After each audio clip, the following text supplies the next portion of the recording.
Selamat pagi Bapak, perkenalkan nama saya Sabina Gamur, NIM 162303005, jurusan Sosiologi, kelas A reguler sore.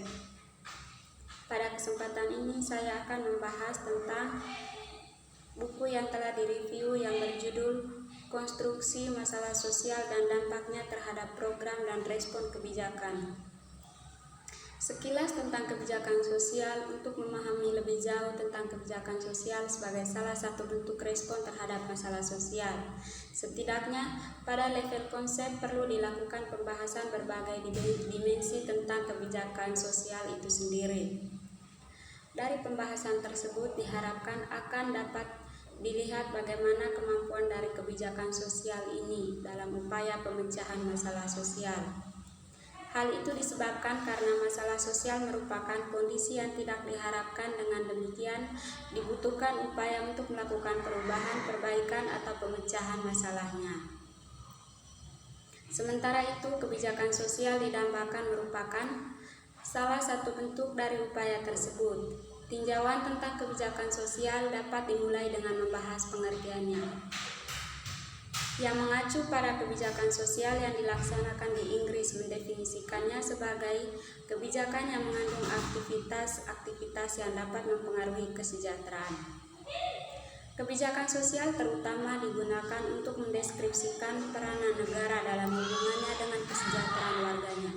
Sementara itu, Speaker 1995 halaman 3 mendefinisikan kebijakan sosial adalah studi tentang pelayanan sosial dan negara kesejahteraan. Selanjutnya juga dikatakan bahwa di bidang studi kebijakan sosial ini telah tumbuh sepanjang waktu, semakin lama semakin luas. Walaupun demikian, pelayanan sosial yang sejak awal menjadi bidang kajian sampai dengan perkembangan terkini tetap menjadi bidang utama dari kebijakan sosial.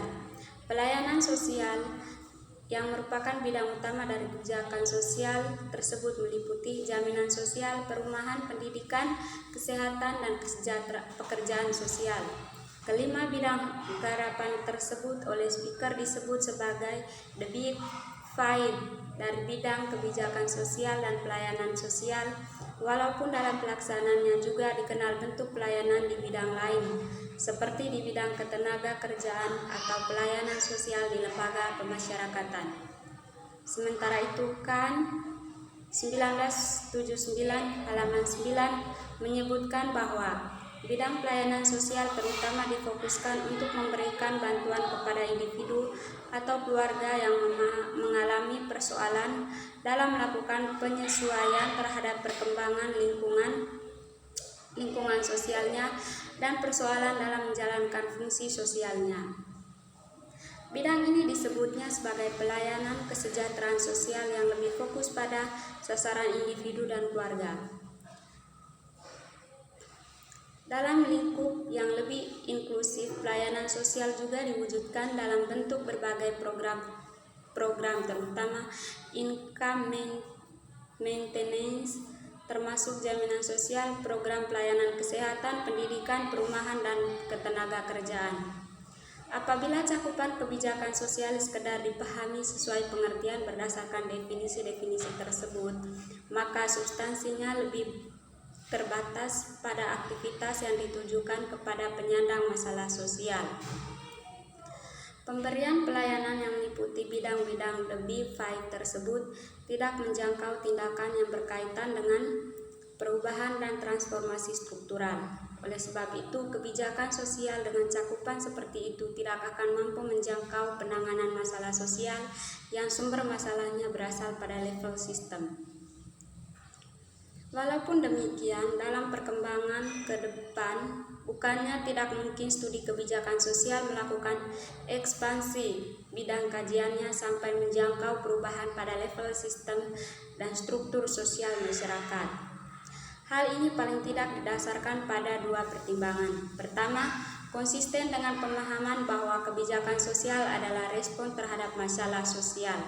Oleh karena itu, sumber masalah sosial dapat berasal baik pada level individu maupun sistem maka sebagai respon dalam bentuk upaya pemecahan masalah sosial yang komprehensif, kebijakan sosial harus mampu menjangkau kedua sumber tersebut. Kedua, dalam kenyataannya, bidang kajian kebijakan sosial ini dari waktu ke waktu kecenderungannya juga mengalami perkembangan dan perluasan sebagaimana yang sudah dikemukakan speaker yang sudah dikutip sebelumnya. Dengan melakukan perluasan ruang lingkupnya, kebijakan sosial juga dapat berisi upaya untuk mengelola bahkan melakukan perubahan terhadap struktur dan jaringan relasi sosial. Dengan demikian, pemikiran dan gagasan untuk memperluas cakupan studi kebijakan sosial menjadi sangat penting apabila kebijakan sosial ingin ditempatkan sebagai salah satu andalan bagi upaya pemecahan masalah sosial. Upaya tersebut juga dapat memberikan jawaban atas kegelisahan berbagai pihak yang digunakan sebagai entry point tulisan ini, bahwa upaya penanganan masalah sosial dengan sasaran hanya kepada para penyandang masalah ternyata tidak membawa dampak yang signifikan bagi berkurangnya tingkat prevalensi penyandang masalah, mengandung upaya untuk mencari format pemecahan masalah yang komprehensif. Soal cakupan kebijakan sosial tidak mengherankan apabila dengan mempertimbangkan luas dan kompleksnya masalah sosial, baik realitas masalahnya maupun sumber masalahnya, kemudian orang mempersoalkan cakupan dari kebijakan sosial ini, terutama apabila ingin konsisten dengan pandangan bahwa kebijakan sosial merupakan bentuk respon terhadap masalah sosial. Apabila kebijakan sosial didefinisikan sebagai respons oleh negara dan sumber masalahnya diyakini berasal dari sistem dan struktur yang kurang berkeadilan, maka urgensinya dapat dilihat dari kenyataan bahwa upaya untuk merubah kondisi kehidupan masyarakat yang kurang adil dan timpang seringkali membutuhkan campur tangan negara.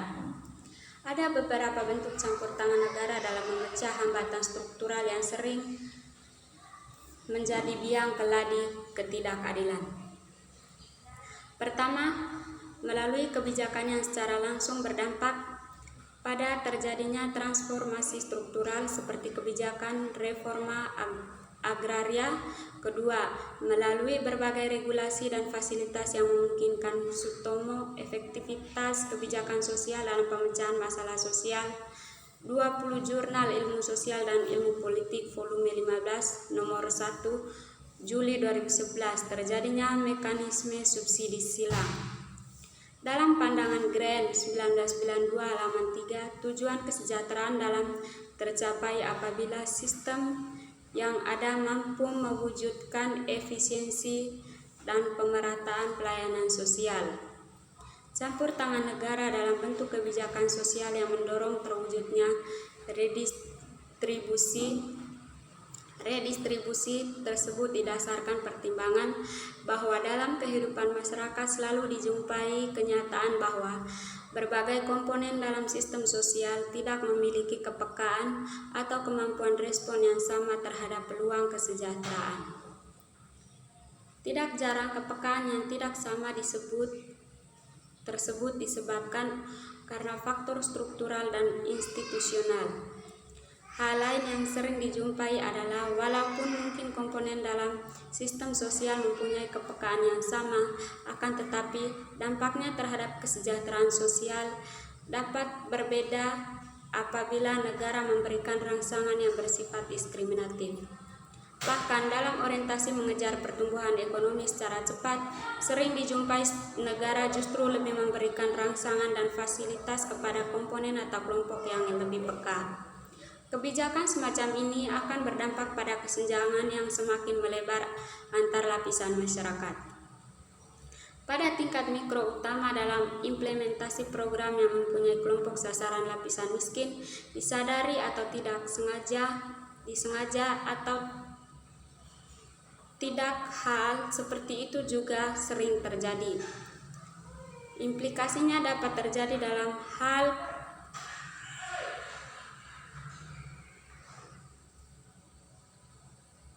dilihat dari perspektif pelaksana program di lapangan. Pertimbangannya seringkali terlalu naif, yaitu untuk lebih menjamin dan memberikan kesan keberhasilan program. Apabila kelompok sasaran secara konsisten berasal dari lapisan miskin, dianggap lebih sulit untuk dikembangkan, dan dengan demikian peluang keberhasilan program menjadi kecil. Pelaksana program lupa bahwa keberhasilan program pengentasan kemiskinan adalah apabila berhasil mengangkat kelompok miskin dari kondisi yang melilitnya.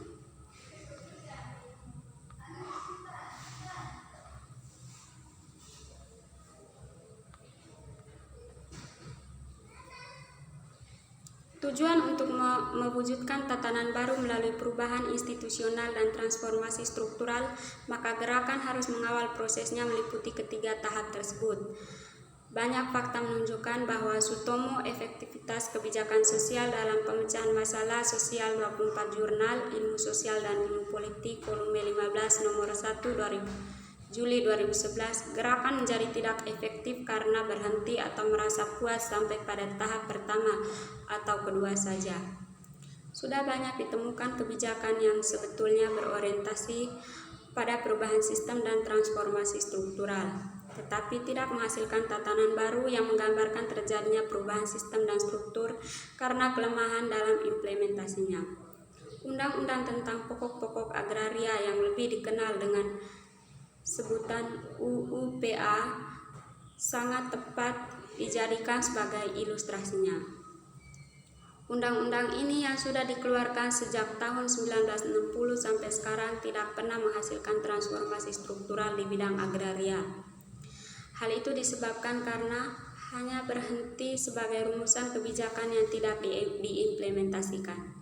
Padahal menurut kajian Binarno 2008 halaman 58 yang melakukan komparasi di 3 negara sedang berkembang yaitu Filipina, Thailand, dan Taiwan, menunjukkan bahwa di Taiwan sebagai negara yang mengimplementasikan kebijakan transformasi struktural melalui land reform bagi secara konsisten telah terbukti memberikan dampak yang lebih signifikan bagi peningkatan kesejahteraan masyarakat, khususnya petani miskin di desa. Sebaliknya di dua negara yang lain, walaupun juga melakukan kebijakan land reform, karena tidak dilaksanakan secara konsisten, maka yang terjadi justru semakin tajamnya kesenjangan antara petani kaya dan miskin. Hal itu juga semakin menunjukkan bahwa ketepatan pilihan kebijakan sangat ditentukan oleh ketepatan diagnosis masalah dan konsistensi dalam pelaksanaannya. Ilustrasi yang lain juga dapat diamati dalam waktu efektivitas gerakan anti korupsi. Di Indonesia sebetulnya gerakan ini sudah mulai sejak lama dan melibatkan berbagai kalangan dalam masyarakat, termasuk kalangan seniman. Sekian presentasi dari saya. Selamat pagi dan terima kasih.